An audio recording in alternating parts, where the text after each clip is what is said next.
Oke, selamat datang, sahabat Lingkar Madani. Terima kasih sudah meluangkan waktunya nih untuk mengikuti pelatihan pada pagi ini.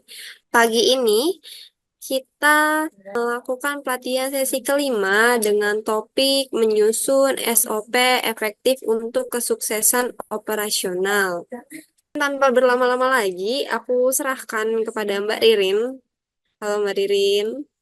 Ya, terima kasih Mbak Fahira. Selamat pagi Bapak Ibu, sahabat Lingkar Madani. Terima kasih sudah setia bersama kami di webinar sampai dengan sesi ini. Di sesi ini masih bersama Ibu Arianti atau Ibu Ari. Silakan Ibu Ari. Oke, baik. Terima kasih Mbak Ririn dan Mbak Fahira. Selamat pagi Bapak dan Ibu. Assalamualaikum warahmatullahi wabarakatuh. Salam sejahtera buat kita semua. Terima kasih Mbak Fahira sudah mengingatkan. Kemarin ada sedikit tugas PR. Ya. Kalau saya lihat peserta yang hadir saat ini kemungkinan kemarin tidak ikut ya. Jadi mungkin belum tahu PR-nya apa. Jadi nanti gini aja, kita bahas kalau memang sempat mereka melihatnya, kemudian bisa mengerjakannya, sampaikan dulu nanti kita bahasnya nanti aja later on atau di saya koreksi satu persatu gitu kalau memang sudah. Baik, terima kasih. Kita mulai saja dengan topik kali ini yang tadi disampaikan oleh Mbak Fahira kaitannya dengan SOP atau prosedur standar operasional. Atau kadang-kadang ada yang bilang standar prosedur operasional. Bahasa Indonesia ke bahasa Inggris kadang-kadang memang suka rancu ya dibolak-balik katanya. Walaupun SOP ini tidak hanya di SDM. SOP itu semua kegiatan pasti ada namanya SOP. Itu artinya adalah untuk cara gimana kita menjalankan tugasnya kayak gitu. Bagaimana langkah-langkahnya dan siapa yang bertanggung jawab untuk menjalankannya, siapa yang sebagai bertanggung jawab untuk melakukan approvalnya atau apa jika mana ada perlu suatu approval ya, atau juga siapa yang bisa bertanggung jawab atau di mana yang dilakukan apa kalau misalnya kalau di bidang engineering atau di bidang mesin misalnya cara langkah-langkah melakukan atau menggunakan mesinnya kan gitu ya. Nah, ini sama kali ini jadi mungkin ini lebih kepada pedoman dan juga langkah-langkah atau rancangannya kan gitu. Nah, kalau bagi Bapak dan Ibu yang sudah terbiasa membuat SOP ini mungkin hanya sebagai bahan informasi saja atau tapi kalau memang mungkin belum dilakukan SOP atau belum adanya SOP atau mungkin hanya singkat aja tulisan-tulisan untuk cara gimana mengerjakan tugas gitu ya atau mengerjakan aktivitas. Nah, ini mungkin ini lebih kerangka yang untuk lebih lengkapnya gitu ya. Kita mulai saja pertama dengan agendanya kali ini. Nanti kita akan ada sedikit pengantar tentang SOP, jadi bear in mind. Jadi kalau misalnya Bapak dan Ibu sudah tahu ya gitu ya, ini hanya sebagai memberikan informasi tambahan aja. ah. Dan juga nanti ada pedomannya apa guidelines-nya dan bagaimana kita membuatnya, tahapan-tahapannya. Terus apa sih tantangan dan solusinya jika mana kita tidak memiliki SOP ya. Dan yang sebelum rangkuman nanti ada sedikit tugas kecil, ya sedikitlah tugas gitu ya tentang SOP ini dan kemudian kita ada diskusi dan tanya jawab. Selama webinar berlangsung, jika mana Bapak dan Ibu ada pertanyaan, misalnya ada yang mungkin kurang jelas pada saat saya menjelaskan, silahkan ditanyakan aja langsung. Mana tahu nanti daripada lupa ya, ya bisa langsung aja ditanyakan. Baik, yang sebelum kita mulai ke topiknya, ada satu pulse check seperti biasa. Saya akan menanyakan yang pertama kaitannya dengan apakah organisasi Bapak dan Ibu sudah memiliki prosedur standar operasional atau SOP di bidang terutama khususnya di bidang SDM karena kita topik kali ini lebih kepada fokusnya ke SDM ya. Nah, jika mana sudah pilih Y atau yes, jika mana belum ada pilih N atau no. Silahkan dituliskan di kolom chat. Belum dari Kak Syarifudin. Dari Kak Agung bagaimana? Oke, baik. Nanti kita bisa lanjut aja dulu. Terima kasih Mbak Bu Monika sudah merespon yes. Berarti nanti bisa banyak sharingnya di sini ya. Kemudian yang kedua, pertanyaannya adalah ada berapa SOP di bidang SDM ini yang Bapak dan Ibu miliki? Apakah masih kecil, maksudnya di bawah 10 ya? Ataukah mungkin di antara 10 sampai 20 ataukah mungkin lebih dari 20 gitu. Ya, ini dari Ibu Monica ada satu. Yang nomor Ya, satu. iya. Oke, nanti sambil jalan aja ya. Terima kasih Bu Monika sudah merespon. Mungkin nanti bisa di-share yang SOP apa saja yang Ibu sudah miliki ya. Oke, baik kita lanjutkan. Ini aja pepatah dari si Peter F. Drucker, ya yang dia terkenal dengan sebuah konsultan manajemen dan penulis ya kaitannya, terutama kaitannya dengan marketing biasanya dia banyak anunya, banyak tulisannya. Di sini mengatakan bahwa what you have to do and the way you have to do it is incredible simple sebenarnya. Whether you are willing to do it, that's another matter. Jadi maksudnya walaupun kita sudah punya SOP, tapi kita benar-benar mengerjakan atau tidak, nah itu ada suatu isu yang lain ya yang kita harus perhatikan. Jadi ini perlu disampaikan bahwa pentingnya bagaimana SOP itu sebenarnya harus penting, tapi dan dikerjakannya itu sangat simple biasanya, cuman kan kadang-kadang malas untuk menjalankannya atau mungkin di discard apa kesampingkan ya SOP tersebut. Baik, kita masuk aja ke pengantar sedikit tentang SOP. Nah, kenapa sih kira-kira dibutuhkan standar operasional procedure? Ada beberapa, ada 6 kenapa reason, kenapa perlu adanya SOP ini. Yang pertama adalah, ini kan kaitannya dengan kebutuhan pertama. Yang pertama adalah untuk mewujudkan sistem yang profesional, efektif, dan efisien. Jadi memastikan bahwa jika mana SOP ini sangat penting menunjukkan bahwa profesionalnya sebuah organisasi dalam menjalankan tugasnya kan gitu. Dan dengan adanya SOP ini jadi lebih jelas mana yang dikerjakan lebih dulu atau mana yang tidak perlu dikerjakan ya kan. Sehingga juga mana yang cara mengerjakannya lebih cepat ya atau lebih efisien gitu. Yang kedua adalah pedoman atau acuan untuk melaksanakan tugas pekerjaan sesuai dengan fungsinya. Jadi jika mana tidak paham cara mengerjakannya dengan ini, jadi tahu dengan adanya SOP ini. Misal contohnya kaitannya dalam menjalankan penggajian ya. Dengan adanya SOP, jadi tahu caranya menjalankan penggajian dan setiap misalnya siapa yang harus menyetujuinya dan setiap tanggal berapa closingnya, setiap tanggal berapa dilakukan transaksi pembayarannya dan sebagainya. Ataukah itu akan dilakukan oleh pihak bank atau dilakukan administrasi sendiri dan sebagainya. Terus yang ketiga, kenapa ini sangat dibutuhkan oleh organisasi? Yang ketiga ini adalah sebagai alat penilaian kinerja. Jadi tahu gimana indikatornya bahwa ini sudah tercapai ya atau mungkin secara prosedurnya seperti apa, secara teknisnya seperti apa ya. Itu makanya kenapa SOP itu sangat diperlukan. Keempat adalah penyelenggaraan admin organisasi dapat berjalan dengan pasti. Dengan adanya SOP jadi jelas langkah-langkah yang harus dilakukan kan gitu. Jadi arahannya juga jelas ya. Dan petunjuknya siapa yang menjalankan siapa dan sebagainya atau bagian mana dan sebagainya.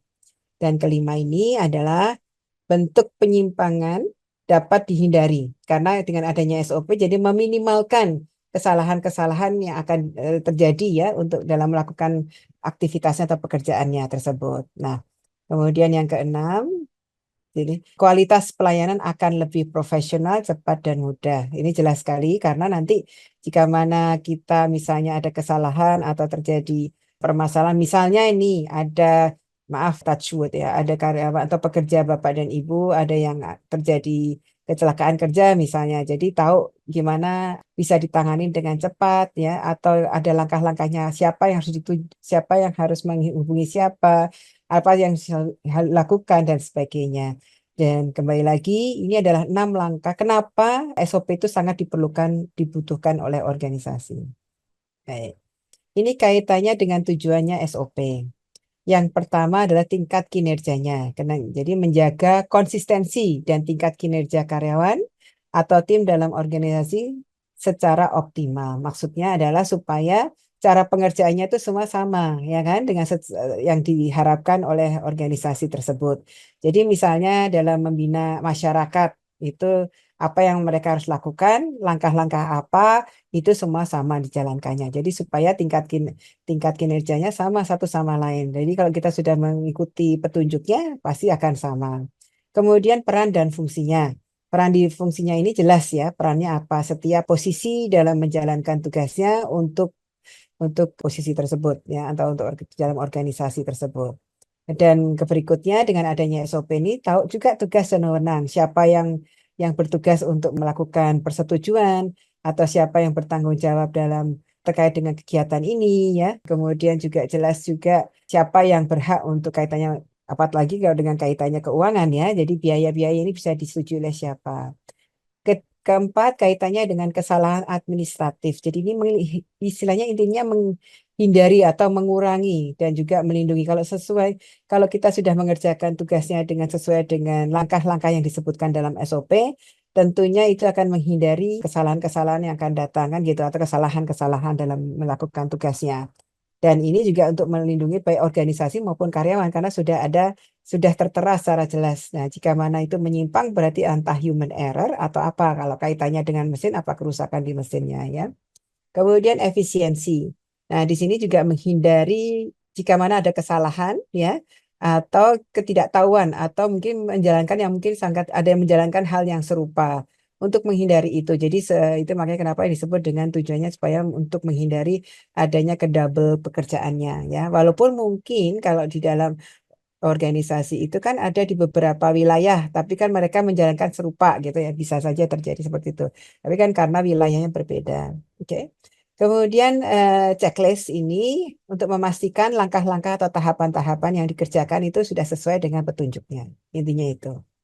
Dan kepada siapa yang menjadi supervisinya, kepada kerja tersebut dan sebagainya. Baik, yang berikutnya ya, fungsi SOP ini ada 4 ya fungsinya. Pertama ada sebagai pedoman, tadi mungkin sudah kita sampaikan ya. Pedoman itu guidelines atau supaya bisa gimana cara mengerjakannya dengan benar ya. Disiplin bahwa kita mentaati cara langkah-langkah yang harus dikerjakan, semua sama dengan tugas yang sama, pasti otomatis langkah-langkahnya harus sama.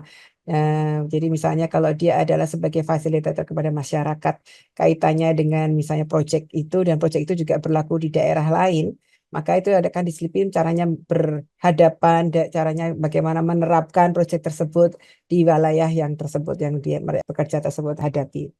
Hambatan di sini tujuannya adalah untuk mengetahui dengan jelas apa sih yang kira-kira hambatan-hambatannya sehingga dapat mudah dilacak atau mudah diketahui kesulitan yang dihadapi oleh para pekerjanya.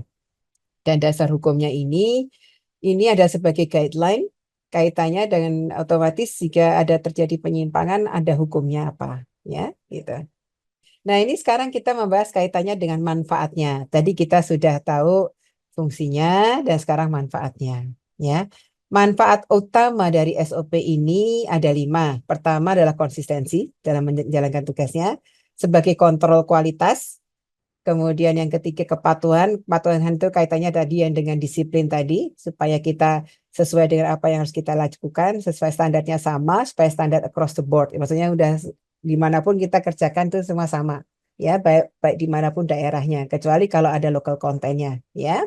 Kemudian untuk tujuannya adalah manfaat ini juga untuk pelatihan dan pengembangan. Jadi bagi mereka yang belum tahu cara mengerjakannya, mereka dengan membaca SOP ini untuk membantu mereka, untuk mendevelop mereka, untuk cara gimana langkah-langkah yang mereka harus kerjakan. Dan yang terakhir adalah efisiensi. Tadi sudah disampaikan juga bahwa ini adalah untuk menyederhanakan operasionalnya, juga variabilitasnya tuh, dan juga meningkatkan produktivitas supaya semua sama ya standar dalam menjalankannya. Oke. Pendekatan atau kita sebut dengan pemetaan proses bisnisnya. Tentu yang paling atas itu adalah sebelum kita membuat SOP, kita ada namanya proses big frame atau menggambarkan dulu apa sih yang langkah atau prosesnya itu apa aja sih yang tentang organisasi ini yang akan dilakukan itu seperti apa. Core prosesnya apa aja resource-nya yang berkaitan, ya kan? Kemudian apa saja yang diperlukan, di situ ada proses-proses approval dan sebagainya. Kemudian dituangkan lagi kemudian di proses flow, alur dari pekerjaan ini kan gitu. Dan kemudian dilanjutkan dengan aktivitas flow chart-nya. Jadi ada flow chart-nya. Tadi kan proses flow-nya dulu ya, yaitu secara detail menggambarkan sebuah proses yang garis besarnya, kemudian baru flow chart-nya, aktivitas per aktivitasnya kan gitu. Tahapannya itu apakah perlu approval, tahapan ini perlu dilakukan proses administratifnya atau proses apanya dan sebagainya. Dan kemudian semuanya itu dituangkan namanya dengan SOP ya atau transactional istilahnya flow chart-nya. apa sih bedanya antara bisnis proses dengan SOP? Nah, ini jelas sekali beda ya. Kalau SOP itu lebih kepada kegiatan pelaksanaan, ya. Kalau bisnis proses itu lebih kepada tingkat yang secara garis besarnya. Jadi prosesnya itu bagaimana. Nah, SOP itu lebih ke detail langkah-langkah yang harus dikerjakan, seperti itu. Nah, sekarang ini kaitannya dengan definisinya. Yang disebut dengan kebijaksanaan perusahaan itu apa? Dimulai dari, jadi kalau mungkin di organisasi, kalau di perusahaan jelas sekali ya ada yang namanya memorandum yang dikeluarkan oleh perusahaan, ya, kemudian disetujui sampai akhirnya diumumkan kan gitu ya, untuk dilaksanakan. Nah, kalau ini lebih kepada namanya dengan kebijakan perusahaan itu kayak seperti halnya memorandum. Jadi mulai diusulkan biasanya dari divisi head atau kalau mungkin di bagian Bapak dan Ibu di organisasi adalah manajer apa misalnya di manajer marketing atau operasional dan sebagainya ya. Kemudian diperiksa. Kalau tidak ada corporate secretary biasanya ada nama bagian dokumen kontrol atau mungkin bagian kalau di sini ada policy control istilahnya ya kalau di perusahaan ya gitu. Nah, setelah itu baru diajukan ke GM dan disetujui untuk diterapkan seperti itu. Dan itu langkah-langkahnya ini ya dari mulai itu. Nah, ini kalau SOP. Kalau SOP ini benar-benar kita kan bagaimana sebagai guidance-nya atau sebagai pedomannya dalam menjalankan tugasnya. Tentunya yang akan membuat adalah si ownernya atau proses owner di level yang tertinggi di bagian tersebut. Kemudian dibahas di departemen tersebut, untuk ini bisa dijadikan pedoman, baru direview oleh bagian dokumen kontrol istilahnya ya, atau bagian kalau di organisasi mungkin bagian para direksinya, ya, kemudian baru disahkan untuk diterapkan. Sehingga siapapun yang akan melakukan tugas tersebut, dia tinggal diibaratkan dikasih pedoman itu sudah jelas karena sudah disetujui, ya. Nah, ini kita sudah memasuki tahap pedoman dan perancangan SOP. Oke.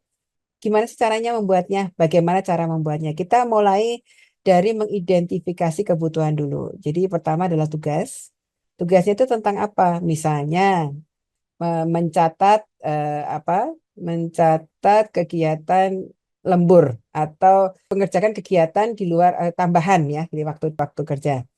Nah, kemudian dilihat dulu fungsinya itu apa, diuraikan juga tugasnya apa, apakah perlunya kita punya SOP tentang bagaimana kita lembur ya, gitu. Kemudian didetailkan lagi karena ini fungsinya adalah SDM, berarti fungsinya itu ada bagian mana, bagian personel biasanya.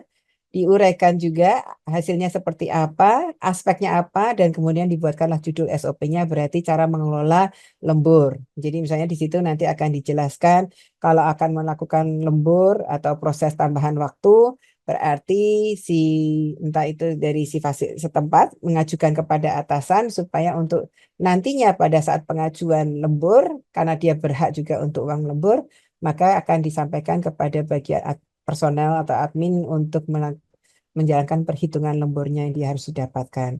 Dan di situ biasanya di SOP juga dijelaskan pula cara menghitung lemburnya dan kira-kira bagaimana rumusnya kalau sesuai dengan, nah ini ingat harus sesuai dengan peraturan pemerintah atau Depnaker ya, gitu, atau Kementerian Ketenagakerjaan tentang kaitannya dengan perhitungan lembur.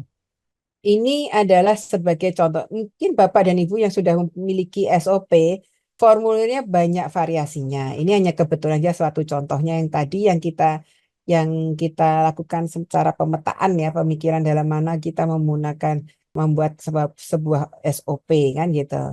Jadi ini kaitannya dengan rencana kerja tahunan, tugasnya, fungsinya adalah menyiapkan ketentuannya rencana kerja tahunannya, sub-functionnya kita menyusun rancangan tata laksananya, outputnya seperti apa, yaitu yang diharapkan adalah rancangan tata laksana mengenai penyusunan rencana kerja.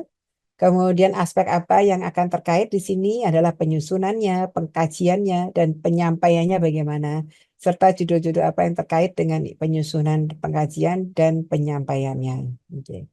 Nah, mungkin Bapak dan Ibu mungkin proses atau alur sebelum melakukan pembuatan SOP mungkin bisa seperti ini, bisa juga dengan variasi yang berbeda, yaitu dengan mungkin hanya maksud dan tujuannya apa, kenapa ini belum ada fungsinya kan gitu ya. Terus kenapa ini belum terbuat dengan SOP, kenapa maka oleh karena itu didefine kembali ke pokok permasalahannya itu fungsinya kenapa kita harus perlu dan sub fungsinya kenapa harus diharapkannya seperti apa. Ini adalah istilahnya penentuan prioritas kenapa kita perlu membuatkan SOP ya. Yang pertama itu karena kaitannya dengan aspek strategis pelaksanaan tugas pokok dan fungsinya. Jadi ini sangat penting kalau kita ada pedoman dalam mengerjakan tugasnya, ini akan sangat mempermudah para pekerja dalam menjalankannya sesuai yang diharapkan. Sehingga tidak terjadi suatu kesalahpahaman di kemudian hari tentang tugas yang dilakukan. Yang kedua terkait dengan prosedur yang lainnya, misalnya kalau ini ada kaitannya dengan faktor area setempat atau itu perlu juga dimasukkan karena itu adalah bagian langkah-langkah yang siapa yang mengerjakan apa atau tugasnya gimana menjalankannya. Ketiga, kenapa juga harus diperlukan SOP? Karena terkait dengan peraturan perundang-undangan.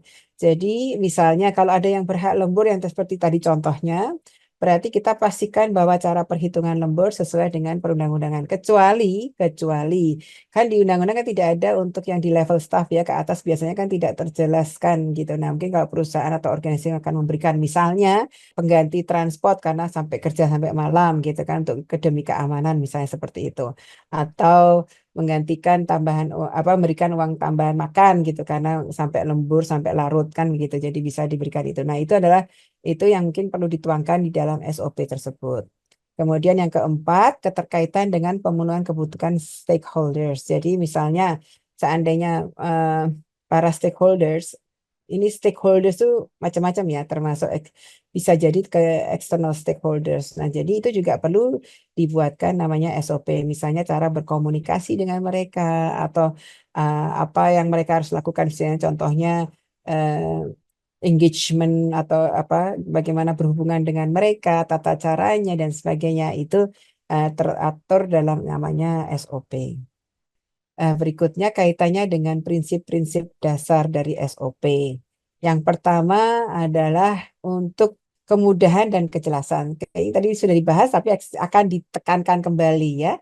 Kemudian kejelasan dalam menjalankan tugasnya supaya tidak ada terjadi kesimpang siuran atau kesalahpahaman. Kedua, efisiensi dan efektivitas.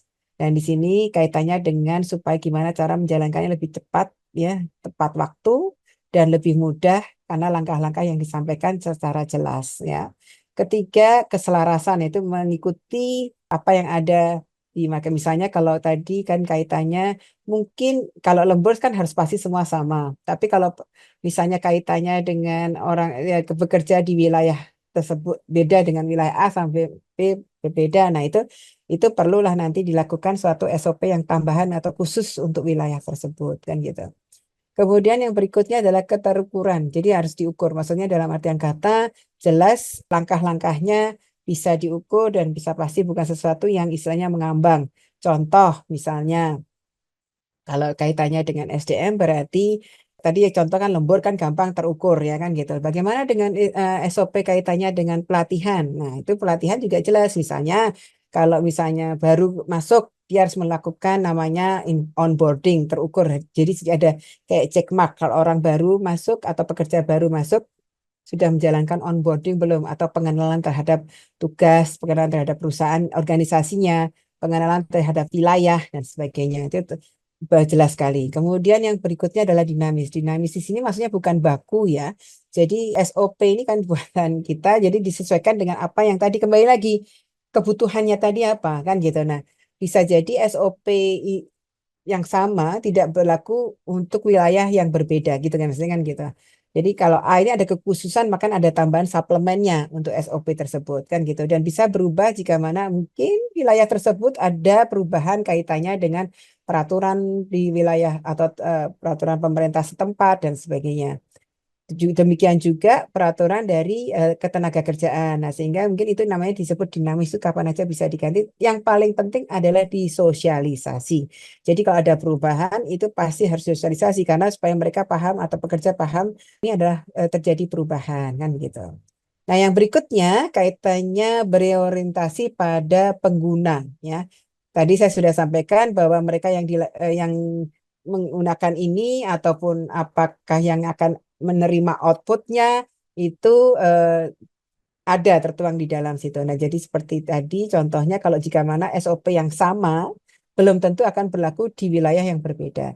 Karena mungkin kemudian kembali lagi ke local content-nya daerah setempat. Terakhir adalah kepatuhan hukum ini wajib disampaikan karena jika melanggar SOP ini adalah guidance atau pedoman buat cara mengerjakan tugasnya, tentunya harus sejalan dengan peraturan-peraturan hukum yang berlaku. Gitu. Yang terakhir, kepastian hukumnya pasti jelas apa jika mana tidak mengikuti ketaatan SOP. Kalau di dalam operasi pasti akan jelas sekali ya kalau tidak menjalankan langkah-langkah ini dan kemudian ada terjadi accident atau kecelakaan dalam bukan kecelakaan kerja atau kecelakaan mungkin dalam bagaimana kita dengan masyarakatnya kan gitu setempat. Nah, otomatis apa yang harus dilakukan kan gitu. Nah, itu jelas dan hasilnya apa yang akan ditindaklanjutin kepada si pekerja tersebut. Ini prinsip-prinsip ini SOP, bedanya SOP Good Corporate Governance atau yang biasa dipegang sebagai pedoman organisasi sama ISO 9001. Ini istilahnya dalam slide ini menggambarkan apa sih bedanya SOP, apa bedanya CCG, EGCG sama ISO. Jadi yang pertama, kalau SOP itu menjelaskan dan lebih mudah untuk dalam menjalankan tugasnya. Kalau di CGC atau Good Corporate Governance ini sebenarnya sebagai pedoman bekerja sebuah organisasi. Dan biasanya singkat aja, pasti adanya keterbukaan informasi, akuntabilitas, pertanggungjawaban, kemandirian, dan kesetaraan. Gitu kan, kesetaraan dan kewajaran. Biasanya ini ada kesamaan ya. Jadi misalnya katanya dengan gender, atau mungkin kaitannya dengan penggajian dan sebagainya. Itu good corporate governance ya. Kita dengan menjalankan tugasnya dengan istilahnya terbuka, kita tidak adanya misalnya hanky-panky atau under table money atau apa kan gitu misalnya seperti itu. Kalau SOP itu lebih detail mengenai pekerjaannya, jadi bedanya di situ. Jadi biasanya dituangkan dulu dari CGC, kemudian diterapkan kepada SOP-nya, ya. Dan ISO 9000 ini kan aturan ya. Ini sebuah kayak apa? Yang sertifikasi ISO harus memenuhi kalau sebuah organisasi atau sebuah perusahaan itu harus memenuhi standar ini kan gitu. Apa aja yang difokuskan itu adalah yang tertuang di situ yaitu fokus pada pelanggan misalnya leadership ya toh. Kemudian keterlibatan ya dalam organisasi ya, perbaikan kemudian pendekatan sistem bagaimana dan pembuatan keputusan secara berbarengan dan hubungan saling menguntungkan dengan pihak pemasok. Nah, ini lebih ke arah sana. Jadi SOP ini lebih kepada internal, CGC secara korporasi atau secara organisasi, ISO ini adalah standar jika mana kita mau masuk ke dalam istilahnya mendapatkan taraf ISO. Nah, ini adalah yang mereka harus kerjakan. Gitu. Ini perbedaannya antara ketiga hal itu. Ini lebih kepada menunjukkan gambaran tadi sih sebenarnya sudah banyak disampaikan mengenai prinsip dasar pelaksanaan dengan SOP ini. Pertama adalah konsisten, jadi pastikan bahwa kita dalam menjalankan tugas itu semua sama, konsisten. Adanya komitmen dalam semua yang mengerjakan ini harus menjalankan sesuai dengan langkah-langkah yang sudah disampaikan. Perbaikan berkelanjutan, SOP ini bukan sesuatu yang saklek atau hanya mati begitu saja, enggak. Tapi ini sifatnya dinamis seperti yang tadi disampaikan bahwa bisa berubah tergantung dari memang kalau ada diperlukan dan harus segera dirubah. Misalnya, contohnya yang tadinya approval-nya harus sampai di level direktur utama atau yang paling pucuk pimpinan. Tapi kan kalau ini kan akan menghambat proses, misalnya cukup dengan ini yang sudah diberikan tanggung jawab untuk menyetujui, misalnya seperti itu harus segera diubah. Terus pengikat, maksudnya pengikat di sini adalah kaitannya dengan pekerjaan tersebut pasti dijalankan dan tentunya akan nanti di kemudian hari bisa dirubah, dijalankan dengan baik. Jadi istilahnya kita sebagai ikat itu dalam arti kata kita jalankan sesuai dengan itu. Kemudian seluruh unsur memiliki peran penting, jadi yang terlibat di dalam SOP tersebut atau yang dituangkan di dalam SOP yang ada kaitannya dalam pengerjaan tersebut, maka akan dituliskan di dalam SOP dan itu semua ada role-nya masing-masing dan sangat penting. Dan yang terakhir harus terdokumentasi dengan baik supaya tahu bahwa nanti siapa tahu kemudian hari yang memimpin berbeda sudah ada namanya SOP sudah siap untuk dijalankan, sudah siap ada di situ. Nah, ini sedikit gambaran kaitannya dengan tahapan dalam pembuatan SOP secara garis besar aja.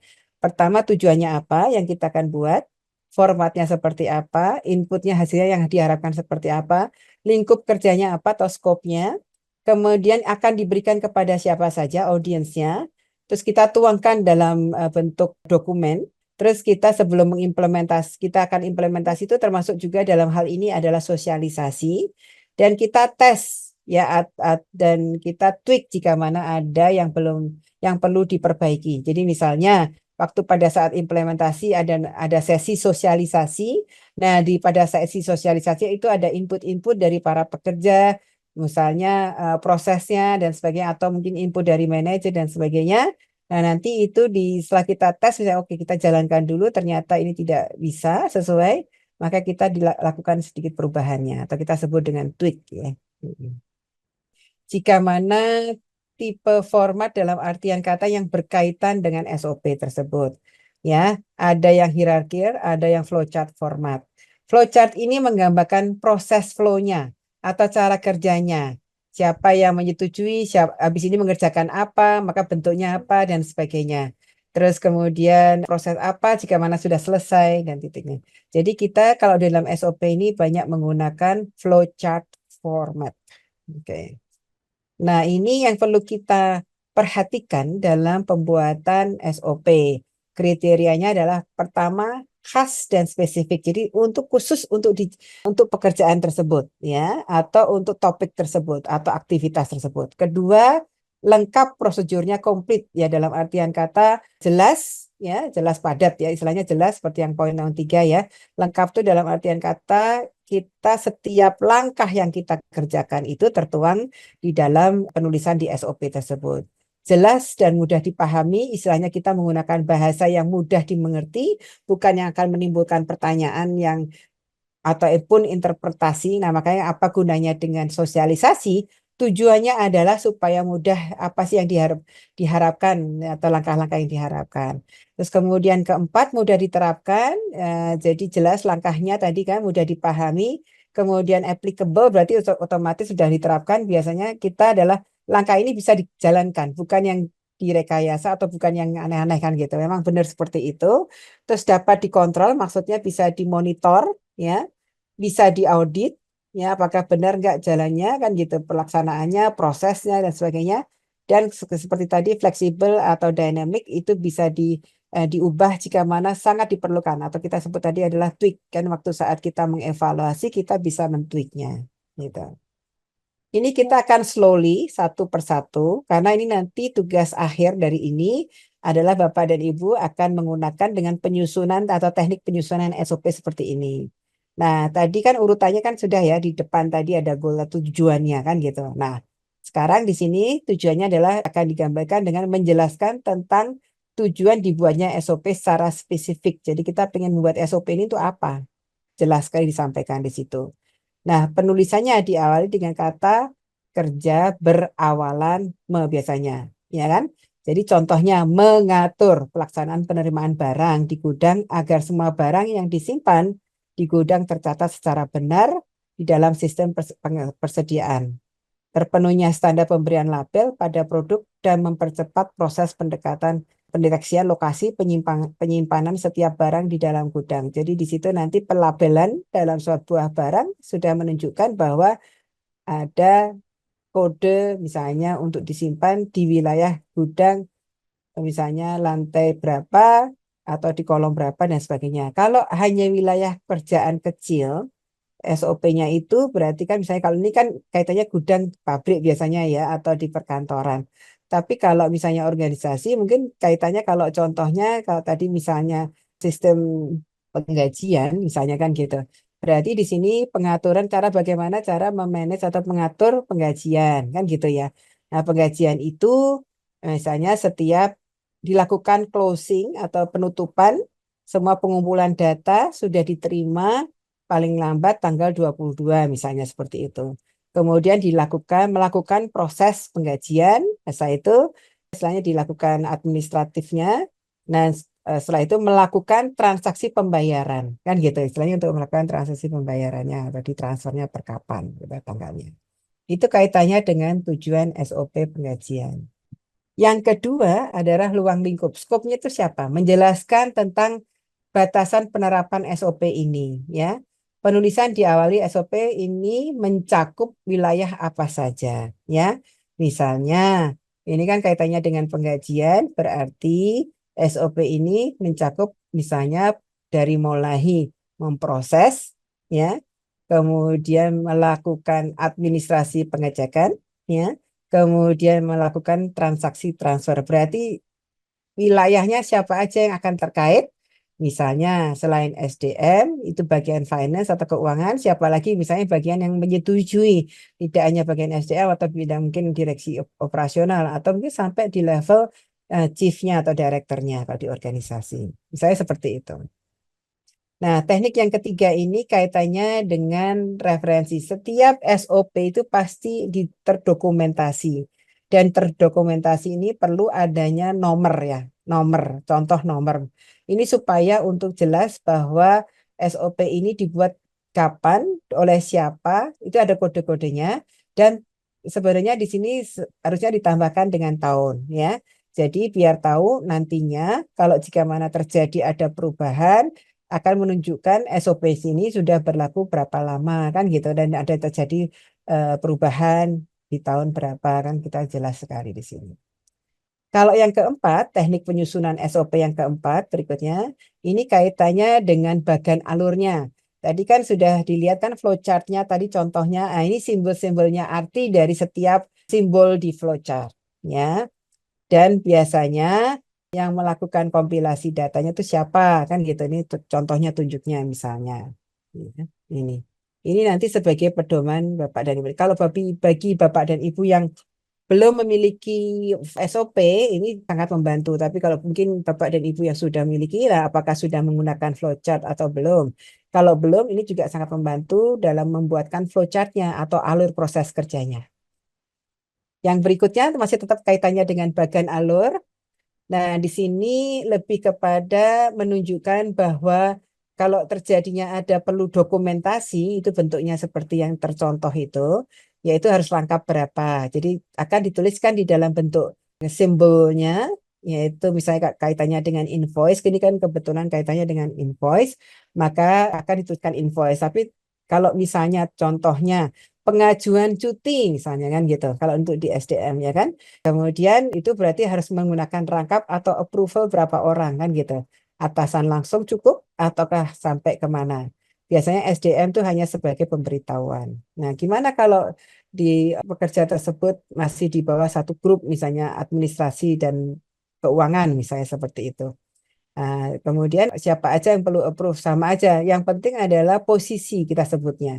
Jadi kalau misalnya kalau di dokumentasi yang diperlukan adalah posisinya siapa aja yang approve, misalnya posisinya adalah atasan langsung, satu itu pasti, ya kan?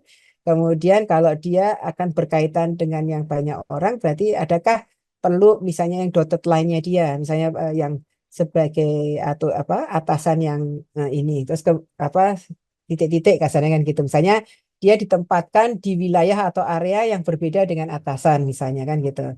Ya, di pelosok situ ada istilahnya kepala project atau kepala wilayah kan gitu. Nah, berarti kan dia pekerja tersebut harus minta dulu persetujuan kepala wilayah dan juga ke atasan karena supaya kepala wilayah sudah menyetujuinya dan kemudian atasan tentunya pasti dia akan bertanya, oke, kepala wilayah sudah setuju. Nah, itulah tujuannya SOP untuk mengetahui siapa saja yang harus menyetujuinya. Ya, ini adalah tempat untuk masih dengan kaitannya dengan bagan alur. Biasanya ada kolom namanya penjelasan. Dan di penjelasan ini menjelaskan apa yang kira-kira akan menimbulkan interpretasi yang berbeda.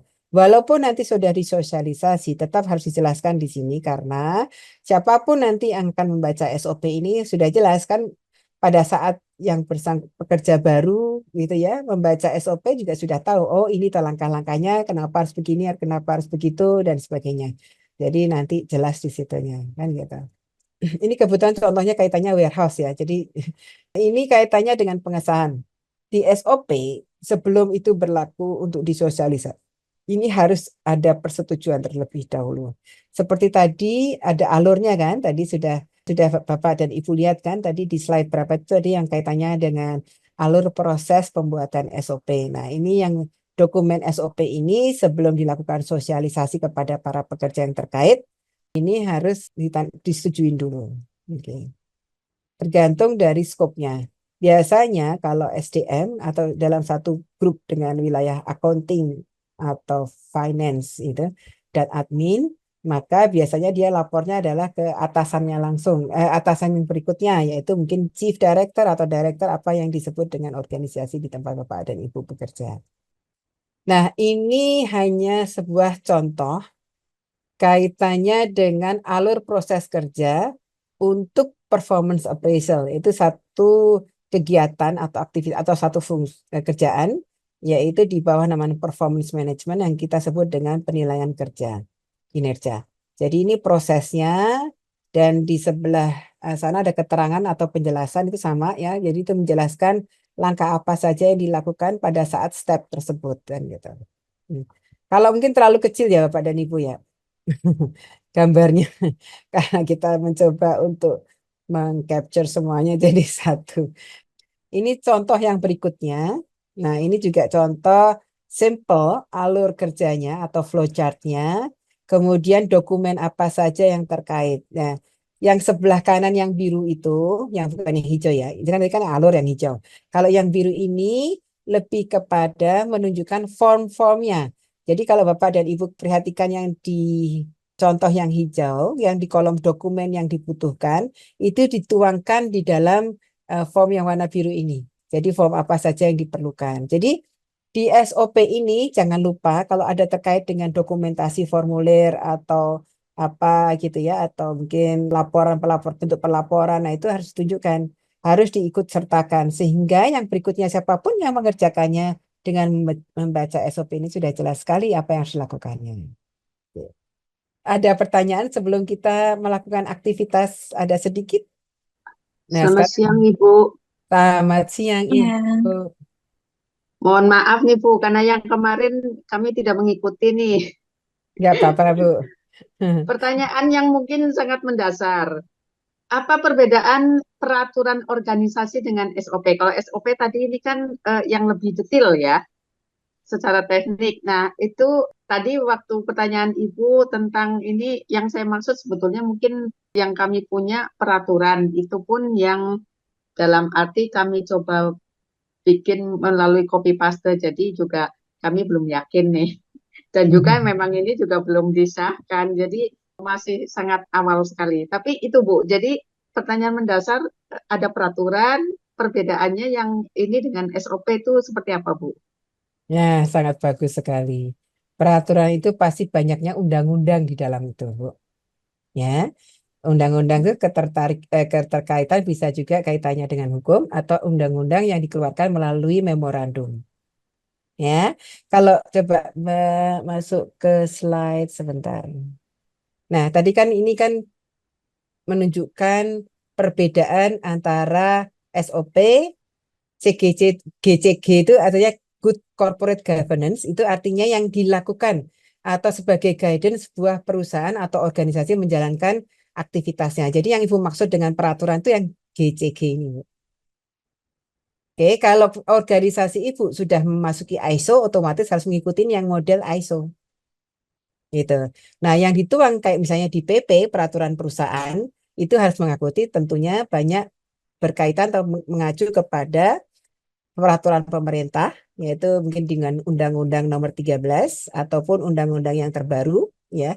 Atau juga kaitannya dengan memorandum yang sudah disahkan, sudah disosialisasi, itu namanya peraturan. Kalau SOP itu lebih kepada untuk pegangan atau pedoman para pekerja dalam menjalankan tugasnya kaitannya dengan spesifik apa yang dilakukannya atau kaitannya dengan topik yang dikaitannya. Misalnya tadi saya menunjukkan contoh topik yang kaitannya adalah kaitannya dengan misalnya lembur ya atau kaitannya dengan cuti kan gitu ya Bu ya. Nah, itu spesifik. Kalau di peraturan perusahaan cuti cuma jelaskan cuti melahirkan, kan kalau nggak salah sudah berubah ya jumlahnya, bukan 3 bulan lagi, tapi kalau nggak salah nambah ya. Saya agak lupa-lupa inget tuh, 6 bulan atau berapa bulan itu, jadi nambah kan gitu. Nah, itu otomatis akan ditunjukkan di peraturan perusahaan. Tapi kalau di SOP ini, bagaimana cara mengajukan cuti? Siapa yang akan menyetujui cuti? Cara mengajukan cuti dengan formulir seperti apa? Nah, itu semua dibuat dalam SOP.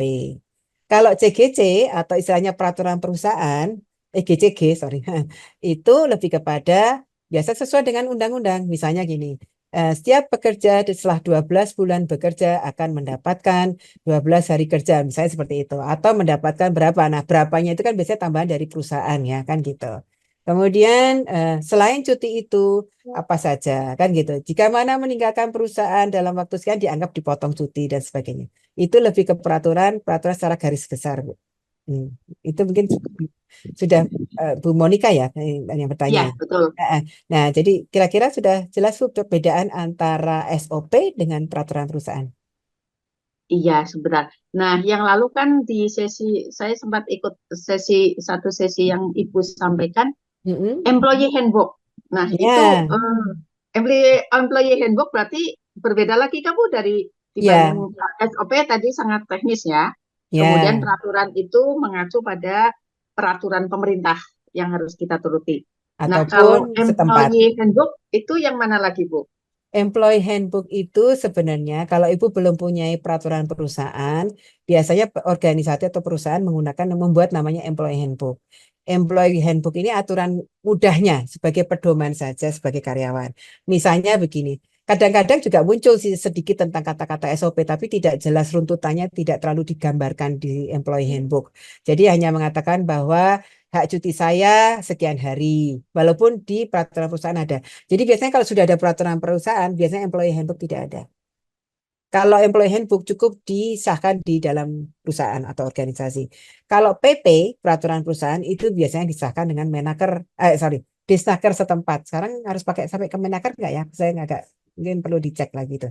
Peraturannya suka berubah. Karena sekarang sudah bisa mensubmit melalui online, ya kan gitu. Itu harus disetujui gitu. Gitu. Itu Bu bedanya.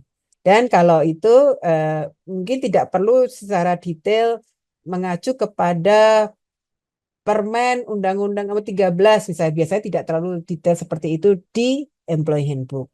Tapi Employee Handbook itu bisa mengatakan cara submit atau cara menyampaikan laporan keuangan misalnya gitu. Bagaimana cara mereimburse misalnya apa medical gitu ya atau berobat gitu ya, berobat jalan kan gitu. Misalnya kalau tidak menggunakan BPJS ya. Kan kadang-kadang BPJS kan hanya perawatan ya, inap ya. Kalau yang rawat jalan itu kan ada juga ya, ada yang ikut, ada yang suka. Ada ya kalau nggak salah ada BPJS ada. Cuman kalau yang tidak di cover di BPJS berarti kan misalnya ditanggung oleh sendiri satu asuransi. Berarti kalau dia klaim gitu atau melakukan reimbursement atau minta ganti itu gimana caranya itu tertuang di dalam Employee Handbook. Beda, SOP itu lebih kepada tugas. Kalau ini panduan untuk bekerja biasa. Maksudnya apa aja sih yang menjadikan hak dan kewajibannya seorang pekerja gitu secara garis besar. Itu Bu Monika.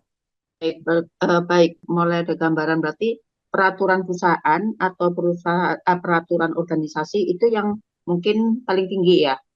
Kemudian di Ya, bawahnya nanti ada apakah Employee itu Handbook. menjadi bagian dari peraturan organisasi yang berkaitan dengan employee, Mm-mm. kemudian bahwa SOP itu yang lebih teknikal ya. Ya, betul Seperti sekali. itu ya kira-kira ya. Ya, kalau organisasi ibu sudah memasuki ISO, harus memenuhi ISO ini. Itu ada Ya. lagi, karena kalau sudah masuk ISO, setahu saya harus ada laporan ke mereka, ke ISO-nya. Kalau untuk yang ini ISO, Mm-mm. apakah memang sebagai organisasi nirlaba perlu atau bagi perusahaan yang memang memberikan jasa begitu atau gimana nih Ya, ketentuan ISO ini? iya. Kalau untuk perusahaan kayak organisasi ini ya, LSM atau NGO gini ya, biasanya tidak sampai ISO sih, Bu. Cukup Mhm. gimana good corporate governance perusahaan tersebut menjalankan tugasnya atau beroperasi. GCG ini kan good corporate governance atau sebagai panduan atau sebagai tonggak cara organisasi ini beroperasi. Gitu. Nah, dituangkan di mana? Bisa dituangkan di PP, bisa dituangkan ke Employee Handbook kalau masih ini. Mm-mm. Oh, by the way, di Employee Handbook pun juga diatur kaitannya dengan misalnya harassment, ya. Harassment itu biasanya dituangkan di situ, peraturan-peraturan seperti itu. Nah, harassment di tempat kerja seperti apa yang ditolerat atau yang tidak ditoleransi dan sebagainya.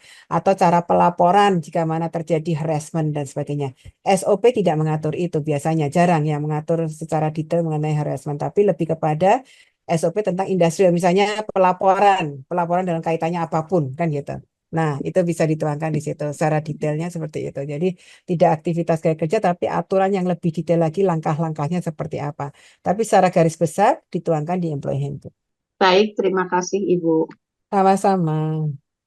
Apakah Bapak dan Ibu sudah punya Employee Handbook sebagai metode atau malah justru sudah sampai ke PP? Belum ada sih Bu. Belum ada Ini ya? pun yang kami punya ya, ya saya kurang tahu apakah judulnya juga sesuai tentang apa SOP kepegawaian. Tapi yaitu yang kami juga sedang mengajukan ini ke Lingkar Madani untuk dibantu betul-betul agar bisa memiliki peraturan organisasi yang lengkap dan terintegrasi. Selama ini kami punya beberapa, tapi ya itu masih kami karena dulu dari copy paste saja. Nggak apa-apa Bu Monika, sangat dimengerti. Eh, Hmm. jadi gini Bu, ada dulu saya pernah kebetulan ada satu klien yang kaitannya juga ini apa organisasi ya non nirlaba ini membuat employee handbook cukup sangat mirip dengan PP. Jadi hampir serupai PP, tapi lebih lebih apa ya, lebih sederhana lah kasarnya gitu, ya, lebih disederhanakan kan gitu.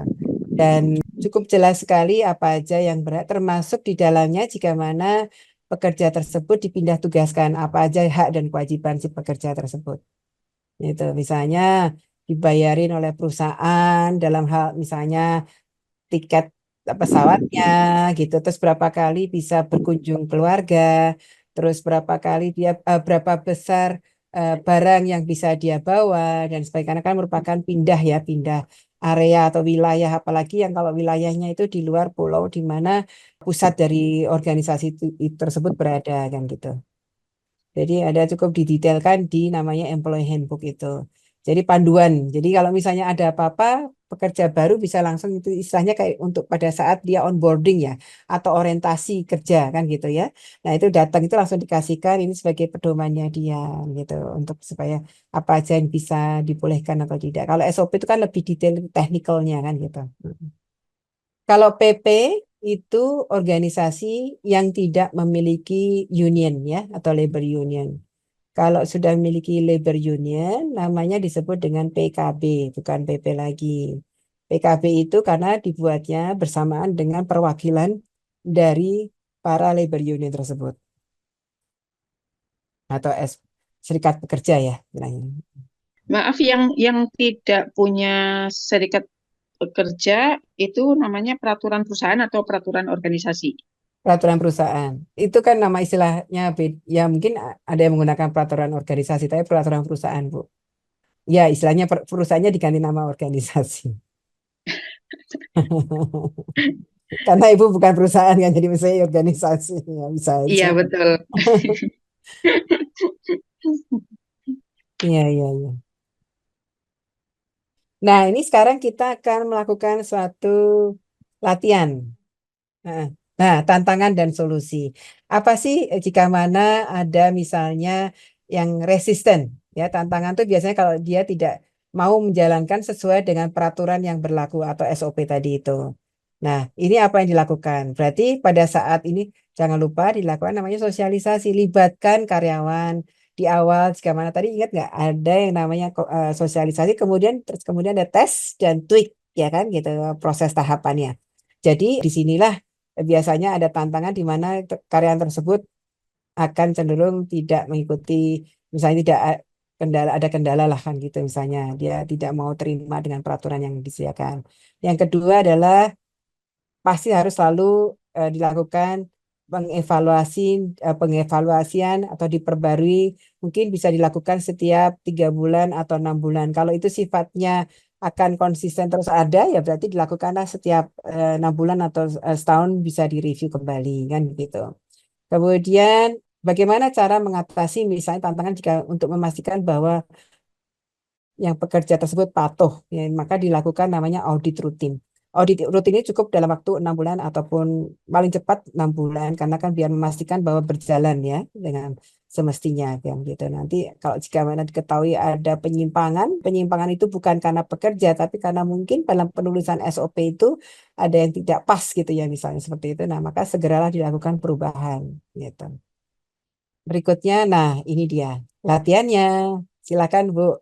Jadi Bapak dan Ibu silakan pilih salah satu aja aktivitas SDM di organisasi Bapak dan Ibu yang perlu SOP.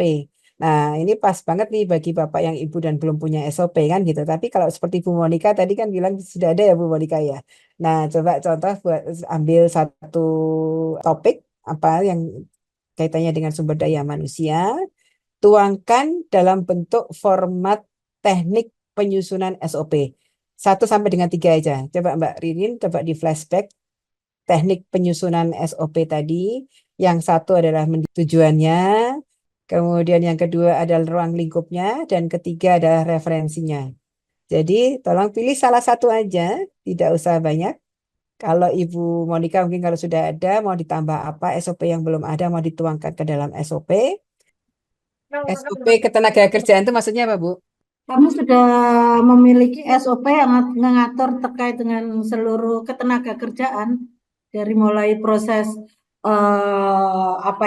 hiring harus diupdate diupload di mana, terus proses sampai kontrak itu ya, offering letter dan lain-lain prosesnya itu sudah. Terus kemudian skema salary scheme juga sudah ada, penggolongan jabatan juga sudah ada, itu sudah ada, tata tertib juga masuk di situ, termasuk dengan safety guard ya, termasuk pengelolaan harassment, pengaduan sudah kami atur sih Bu. Termasuk perkembangan atau training? Perkembangan ya, capacity building ada. Ada ya? Ada penguatan kapasitas ada. Oke, itu bagus banget Bu. Kalau bisa nanti Ibu coba share aja sedikit salah Oh satu ya, di coba antara saya itu. carikan filenya dulu ya. Ya. Salah satu aja, contoh aja supaya Bapak dan Ibu lainnya bisa tahu contohnya kan gitu. Ya. Terima kasih Bu Etik ya. Iya. Silakan. Baik, sudah jam 11.40 atau 10.40 waktu Indonesia bagian Barat. Ibu Etik sudah ada komen itu Mbak Ririn. Kalau Bu Etik sudah siap mau memberikan contoh SOP, salah satu SOP tentang ketenaga kerjaan.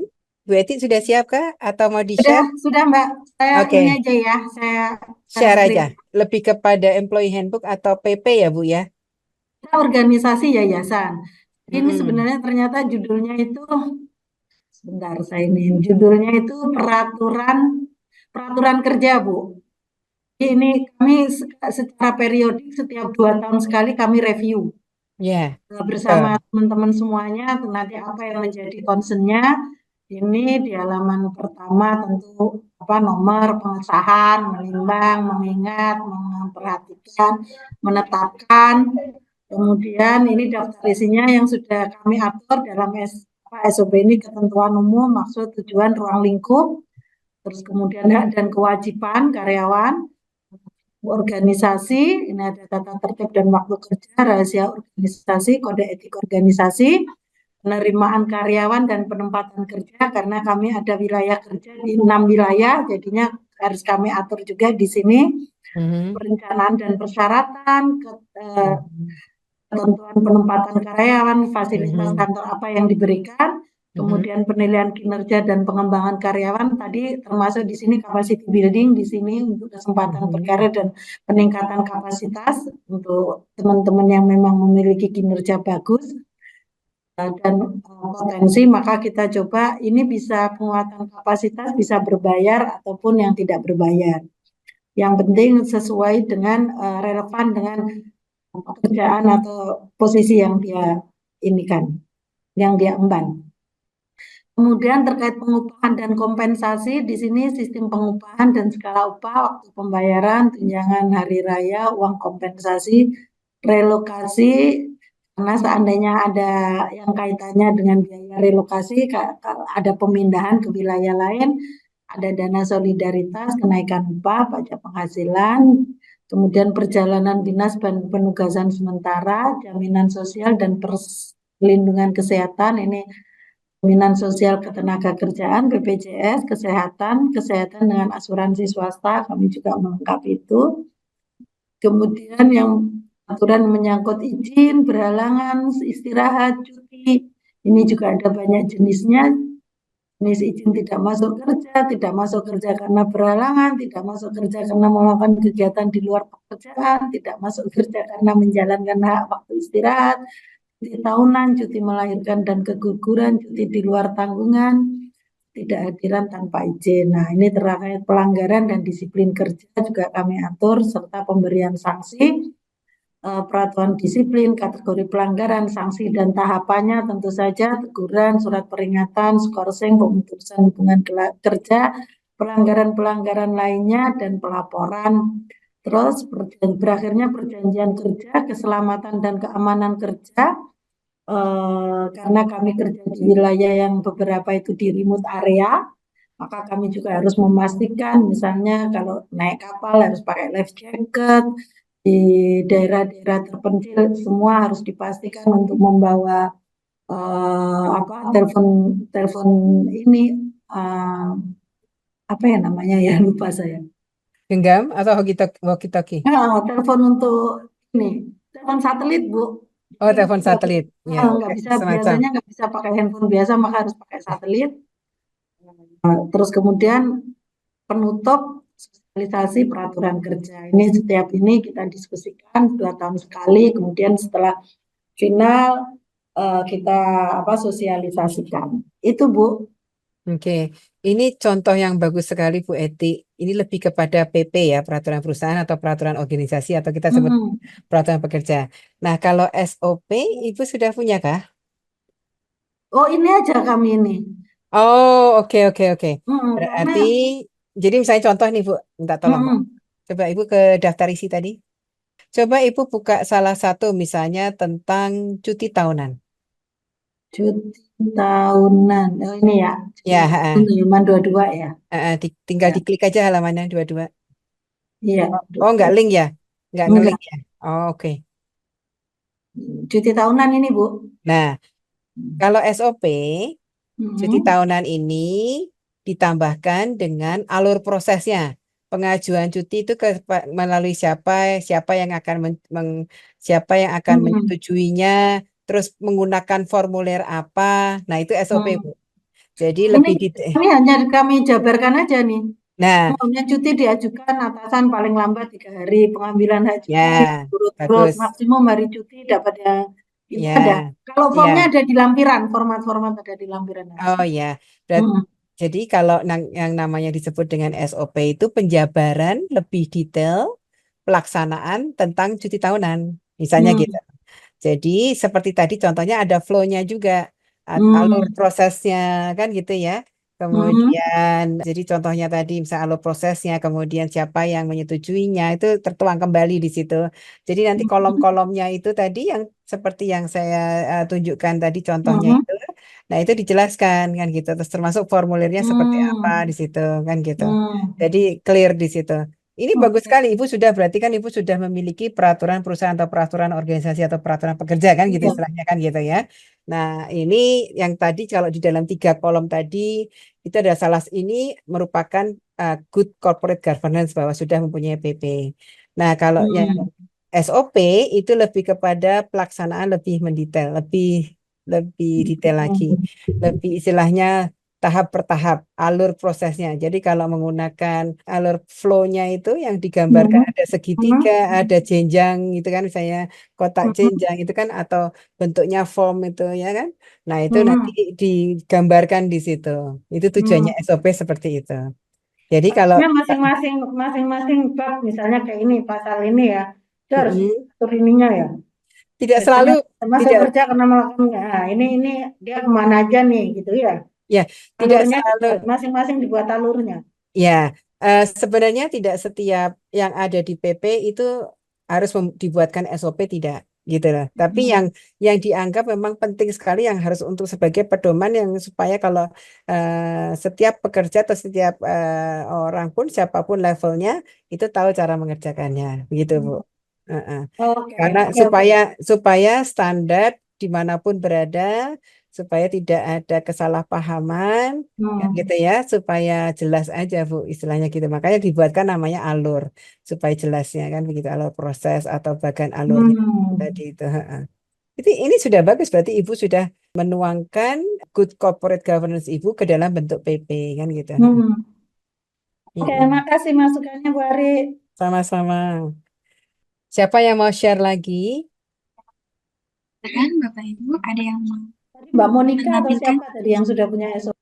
Iya, sebentar saya mau share, tapi karena saya ini pakai HP dan saya bekerja di laptop, kayaknya harus buka di laptop dulu deh. Karena Monggo, laptop saya silakan. audionya yang bermasalah.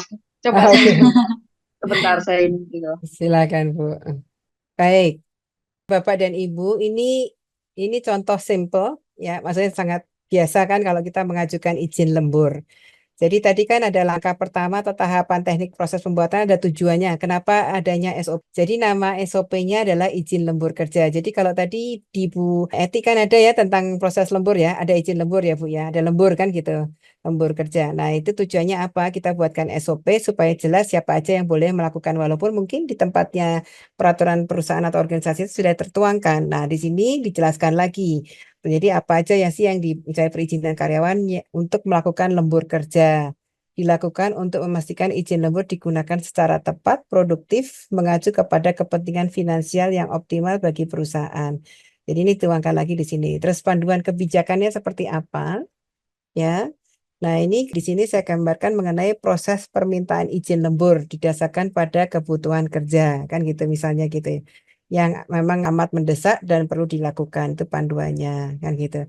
Terus kemudian ada prosedurnya. Jadi kalau tadi kan teknik pertama adalah teknik kaitannya dengan tujuannya sudah ada. Kemudian yang ruang lingkupnya itu tertuang di dalam prosedurnya siapa aja yang dapatkan, ya. Itu panduan kebijakan termasuk ada di situ. Di sini kemudian kontennya, kemudian ini di form yang permintaan lembur kerja, jadi ada formulirnya. Kemudian yang di bagian berikutnya saya buatkan alur prosesnya dimulai. Karyawan mengajukan permintaan lembur, terus dia ngapain dan ngapain. Nah, ini saya menggunakan simple alur yang sebenarnya kalau memang harus benar yang bagus itu menggunakan yang tadi itu, yang menggunakan flowchart tadi itu. Nah, di sini ada form permintaan lembur terkait. Jadi apa aja sih kata dokumen yang dibutuhkan di sini pas pada pengajuan. Nah, ini form permintaan lembur kerja. Misalnya seperti itu. Ini hanya contoh yang paling mudah, yang paling simple tuh seperti ini. Tidak banyak ininya kan gitu. Tapi kalau misalnya mau lebih detail, seperti tadi cuti, misalnya pengajuan cuti bagaimana, itu diterangkan juga di sini. Kan gitu. Ini hanya sebagai contoh aja gambaran mengenai SOP yang sangat simple aja dulu. Misalnya kalau Bapak Ibu masih belum terlalu banyak ininya, maksudnya istilahnya proses-prosesnya, ya yang paling penting apa dibuatkan SOP supaya pelaksananya semua standar dimanapun berada. Ya, Monica sudah siap? Oke, baik, saya coba share ya. ya, Ini saya sharekan tadi yang mungkin judulnya salah. Saya bikin judul SOP, tapi sebetulnya itu mungkin ini peraturan organisasi. nggak Jadi apa-apa Bu. isinya Seperti seperti yang ini. tadi ya, seperti Bu Eti. Ya, nah kemudian saya coba dari yang ini, saya coba ambil salah satu. Nah, ini mungkin misalnya ini ya tentang penilaian kinerja. Hmm, Tampaknya di tadi yang di peraturan itu sebetulnya sangat rancu antara tujuan dan apa ya tentang tahapannya. Jadi setelah mendengar dari Ibu mungkin oh ya harusnya SOP itu tujuannya apa. Tadi poin-poin ini mendorong karyawan itu ada dalam dalam isinya. Jadi masih terbalik-balik juga. nggak apa-apa Bu. Tapi oke, jadi mungkin ini tadi ya seperti ini ada tujuannya. Nah, ruang lingkup itu masih kami masih bingung nih. Ruang lingkupnya tuh kira-kira seperti apa? Berarti kan seluruh pekerja ya, Bu ya. Oh, oke, ya. Seluruh karyawan ya. Mm-mm. Mm-mm. Oke. Kemudian, nah referensi berarti apa ini kalau Nomor referensi? biasanya, Bu, kalau ada nomornya kan gitu. Terus baru Nomor tahap. dari SOP ini atau nomor Betul, bisa referensi itu, oke, bisa nomornya, bisa juga Ibu mengacu kepada suatu peraturan perusahaannya Ibu atau peraturan organisasi Ibu, nomor berapa, kan gitu. oke. Jadi referensi bisa dua, referensi nomor urut ini, sama referensi nomor dari peraturan perusahaan nomor berapa, artikel, pasal berapa. Oke. Oke, baik. Nah, kemudian Ya. di sini tentang tahapannya seperti itu ya. Mm-mm. Tahapannya, Penilaian kinerja karyawan dilakukan setidaknya setiap 6 bulan sekali. ya, Dan bias, penilaian silahkan Bu, lanjut. ya, penilaian kinerja melalui pengisian formulir penilaian kinerja terlampir ada di bawahnya. Seperti Mm-mm. itu, ini masih copy paste dari yang saya tahu. Kemudian setelah karyawan mengisi formulir secara mandiri, kemudian didiskusikan antara karyawan dengan atasan. Dalam diskusi, atasan mendorong para karyawan untuk mengemukakan gagasan dan ide atau metode kerja yang baru, misalnya. Terus mestinya di situ ada penghargaan atas kinerja yang baik ataupun pembinaan jika kinerjanya kurang baik. Mungkin itu yang baru baru terpikir, Bu. Nggak apa-apa, Bu. Nggak apa-apa. Jadi bisa ditambahkan, Bu. Misalnya Ibu tambahkan kolom. Kolom Kolom. eh, Mm-mm. eh, di yang di Kolom. tahapan itu di kolom Uh-uh. untuk Uh-uh. menunjukkan siapa yang melakukan itu. Jadi misalnya atasan dan bawah atau atasan atau supervisor dan stafnya kan gitu. Jadi kalau dilakukan diskusi misalkan gitu misalnya contohnya sebentar Mm-mm. ya, Bu ya. Eh, jadi Ya. di sebelahnya Di sebelah tulisan ini nanti ada kolom, gitu maksud Ibu. ya, di yang tahapan penilaian kinerja itu, jadi itu Oke. dibuat dalam bentuk kolom, Bu. Kolomnya Mm-mm. ada satu, dua, tiga kan gitu. Yang satu Mm-mm. itu kan berarti yang langkah-langkah ini yang Bu tulis sudah benar. Terus Uh-uh. langkah yang di kolom sebelah kanannya itu dituliskan siapa aja yang mengerjakan. Jadi siapa yang Oh, bertanggung jawab untuk mengerjakannya kan gitu istilahnya begitu. Jadi itu siapa aja yang terkait gitu istilahnya gitu. oke. Mm-mm.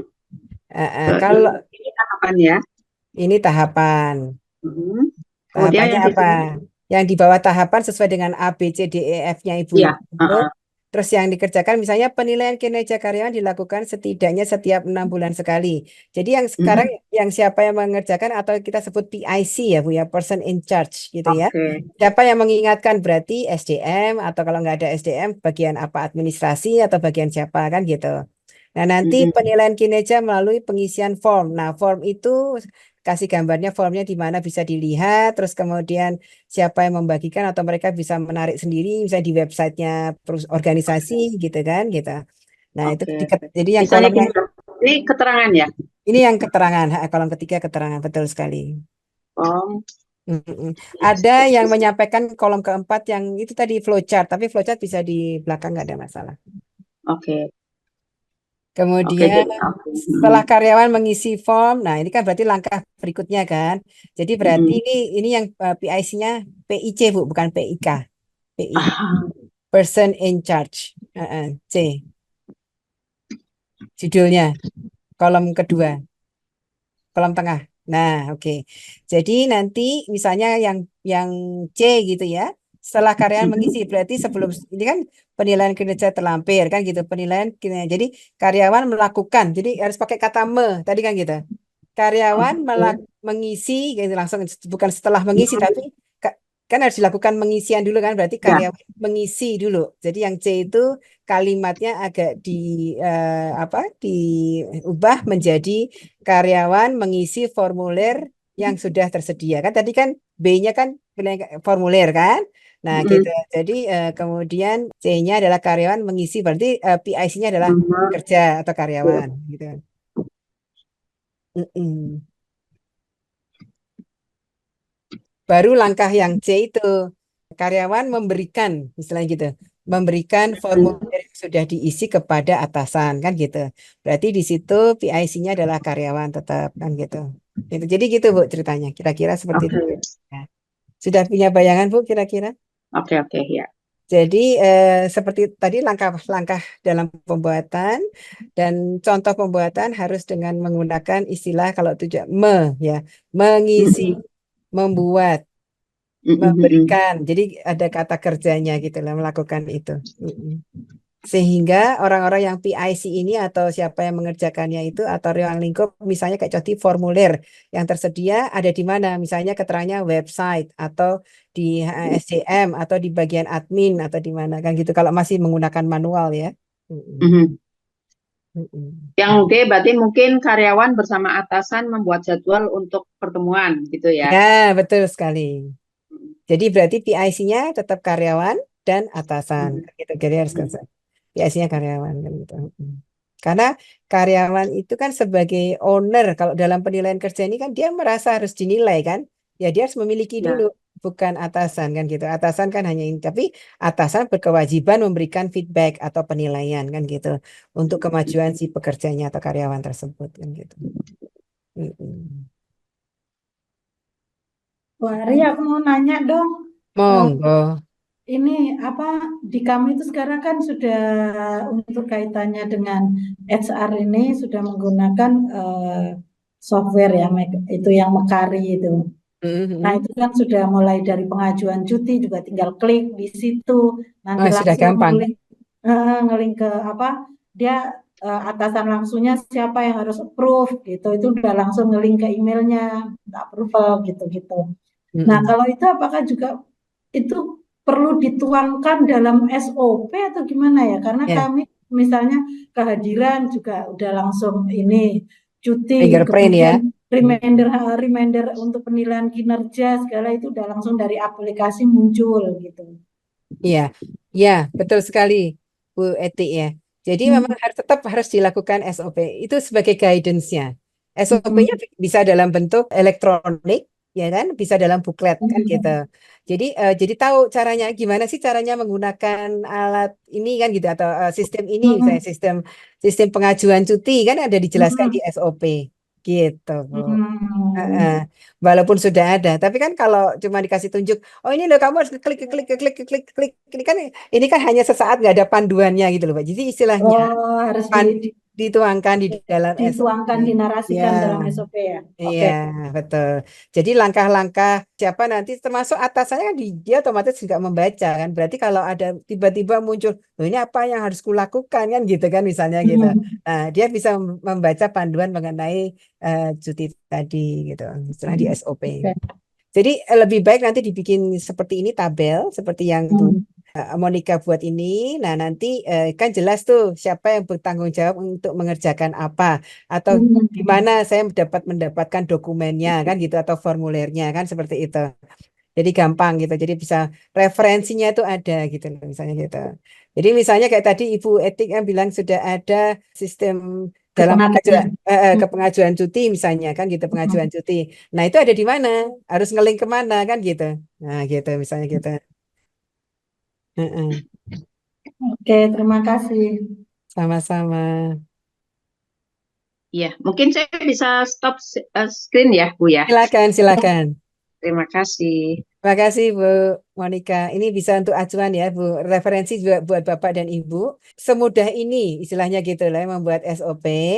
Ya, yang penting seperti tadi kan kata-kata bijaknya di depan tadi. Yang penting kita kalau sudah membuat tapi penting manusianya ngerjakan atau tidak kan begitu. Jadi saya kira ini sudah setelah exercise ini atau pelatihan ini ada satu rangkuman di slide yang terakhir ya Mbak Ririn. Ibu Arianti. Ya, silakan Ibu. Silakan. Ya Bu, kami dari Karasa juga ada SOP, tapi Heeh. sepertinya belum sesuai dengan apa yang Ibu jelaskan tadi. Apa Mm-mm. boleh kira-kira Ibu berikan masukan untuk Boleh, mau eh, di-share? iya boleh Bu. Tunggu bentar ya Bu. Oke.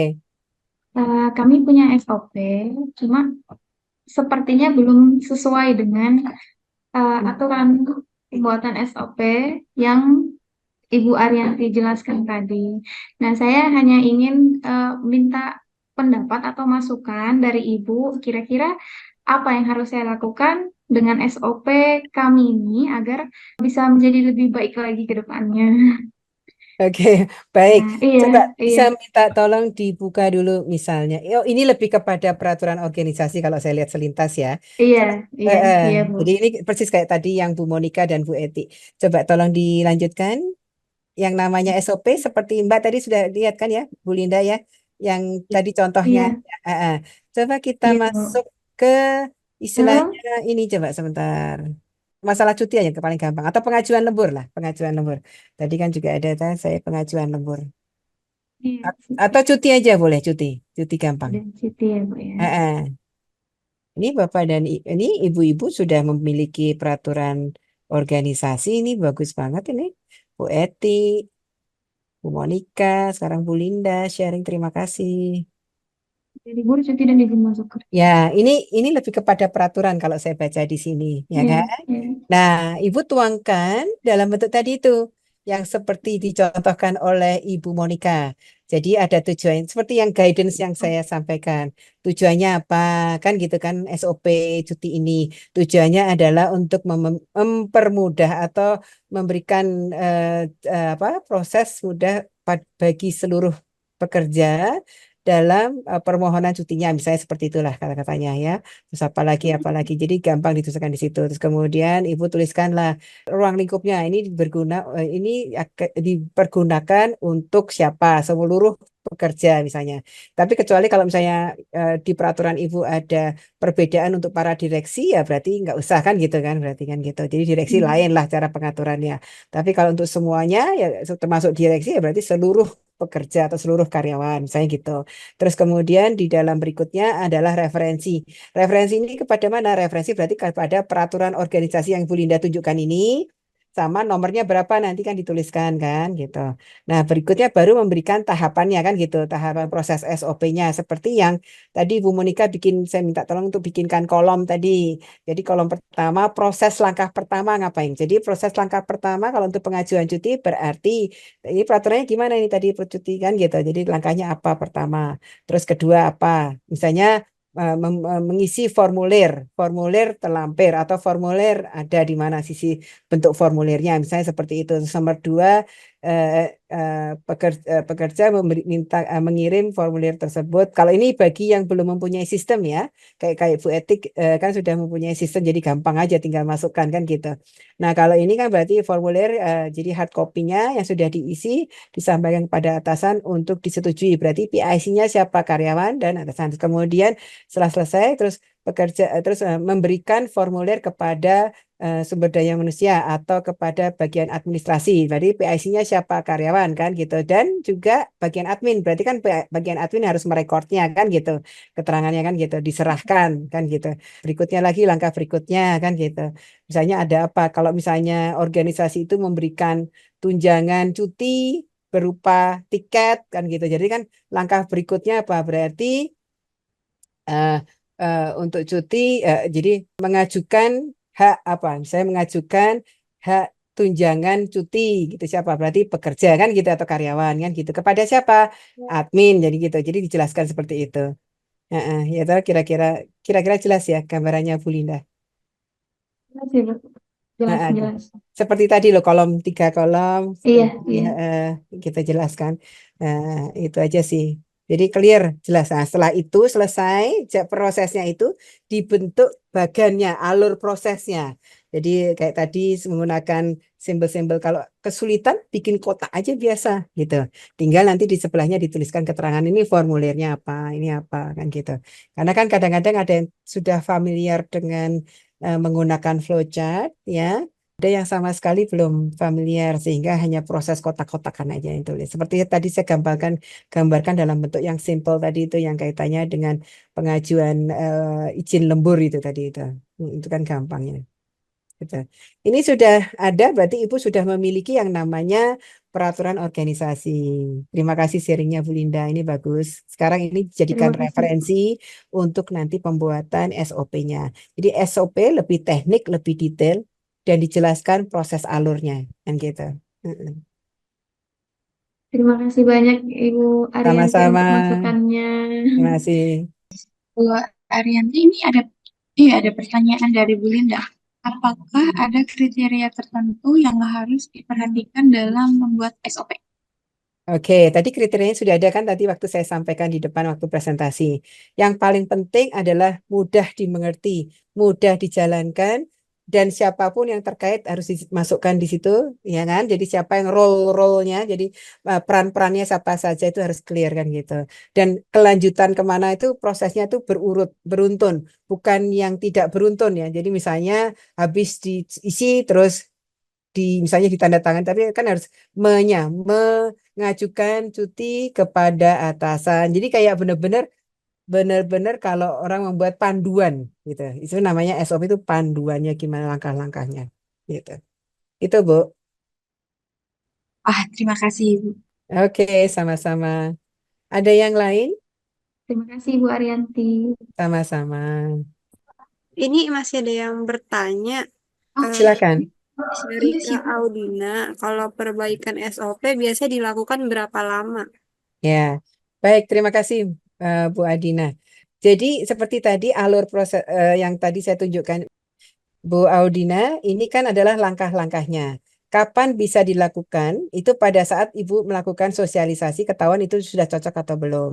Ya, ini jadi pada saat kan penulisan, kemudian implement. Nah, di implement ini adalah di mana saat juga mendapatkan input dari semua penggunanya, kan gitu istilahnya. Kan kemudian yang langkah berikutnya tes. Nah, kalau itu adalah suatu yang kritikal, bisa dilakukan segera. Tidak usah menunggu berapa bulan. Tapi kalau bukan kritikal, itu bisa biasanya dilakukan review, itu bisa yang sedang ya, istilahnya tahapannya sedang, misalnya dites, sambil dites itu kan gitu. Nah, kira-kira hanya perubahan sedikit bisa dilakukan perubahan aja, langsung.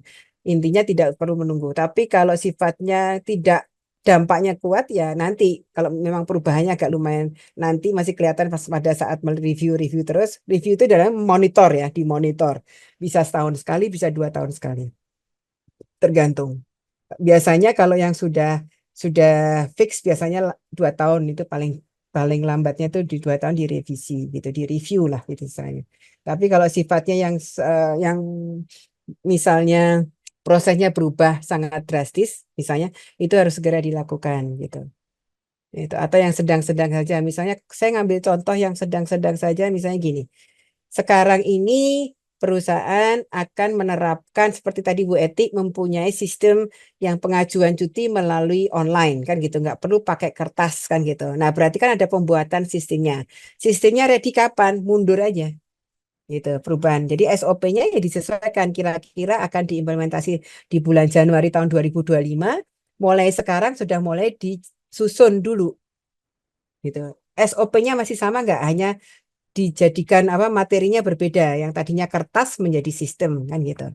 Nah, itu berarti kan ada proses di mana sosialisasi kan gitu. Nah, itu di SOP juga jelaskan kan gitu, di mana kapan waktunya berarti kan gitu diimplementasi. Itu kira-kira Bu, apakah sudah menjelaskan? Sudah Ya, jelas. sama.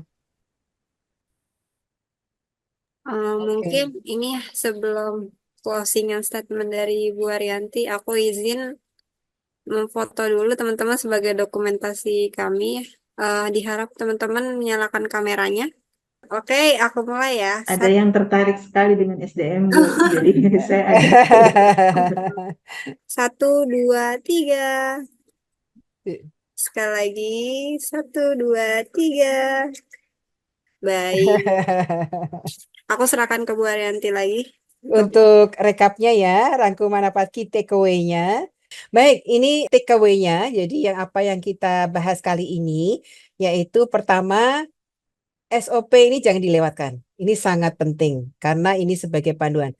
Bapak dan Ibu, terutama ibu-ibu tadi, Ibu Etik, Bu Monika, dan Ibu Linda sudah share peraturan organisasi itu bagus sekali. Nah, sekarang tinggal dituangkanlah dalam langkah-langkahnya, ya.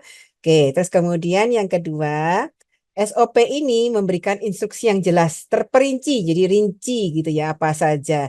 Makanya tadi dengan adanya kolom-kolom tadi, itu mempermudah siapa yang bertanggung jawab atau menjalankannya, kan begitu.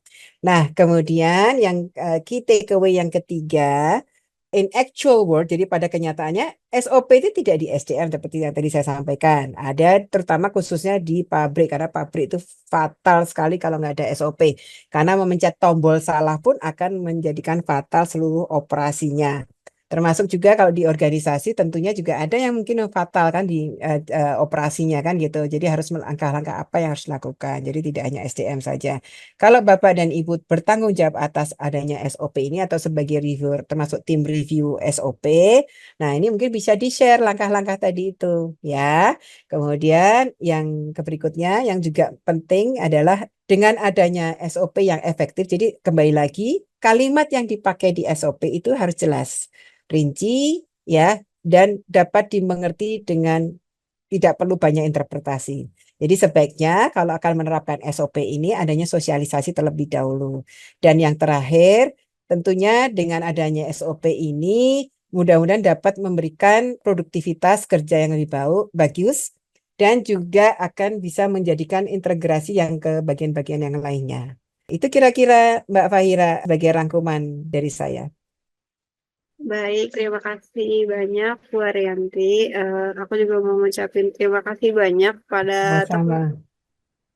yang telah mengikuti pelatihan pada hari ini. Mungkin kalau begitu aku tutup sesi kita kali ini. Aku ucapkan terima kasih bagi teman-teman yang sudah mengikuti kegiatan pelatihan hari ini ya. Teman-teman, selamat menjalankan aktivitas. Terima kasih. Terima kasih Bapak Ibu Terima kasih semuanya. Ibu, Mbak. Bapak-bapak.